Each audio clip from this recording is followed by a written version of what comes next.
You know what, Dave? I want to try the 4-minute video thing too. Let's do this. This is kind of fun. I have achieved... I'm still getting perks from the 2019 Project for Awesome, and the 2021 one has already happened. So Dave, today includes my glorious announcement that I'm officially a podcaster. I have a podcast now. After being a part of so many communities for so long and growing them and helping be a part of them, I'm officially trying to experiment with creating one. It's with my friend Faith Morga from Mike Valzone's Discord, and it's called Keystone Consistency, talking about core habits and passions and lenses, done like little mind maps and stuff to think about these ideas, drawing them, episode discussions, big questions, fun time. Just recorded episode 2 yesterday in the evening, which is always just an enjoyable conversation to think about ideas and think about habits and catch up. What should be the same, what should stay consistent, and what should change. It's fun, right? I've always been a part of conversation-based spaces, especially on Discord and podcasts and listening and contributing, and also running high school book club and philosophy club. So conversation is not something that I shy away from. I really like to talk about ideas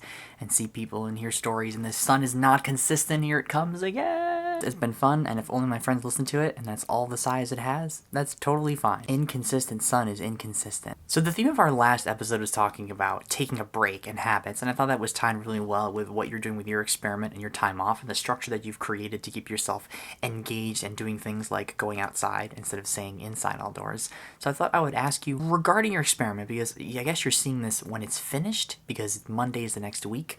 Is there anything about that changed your mind that you're going to do differently going forward because you had that structured time to think about your habits and how you approach things? One of my favorite mini segments on this podcast idea that we have is called Polka's Parables, where what I do is I go through all my previous journals on the day that the podcast is recorded, and I got to actually think about all these different things I was doing. Last year, a trip to Vermont. One year, I was sick during a blizzard and had time to myself, but I was sick, so I couldn't do much. One, my mom's Greyhound Deke passed away, and the other one, I was in like a play in church for one of my high school teachers. So it's just fun to look back and see what has remained the same and what hasn't, and if my approach to what I'm doing has remained the same. And one of these, I actually was outside scooping greyhound excrement, because I used to live with my mom when Deke was still alive, and I cloud gazed. Like, when's the last time you've cloud gazed, Dave? I thought so much about the importance of breaks and structured time to be bored, to be creative, to do self-care things.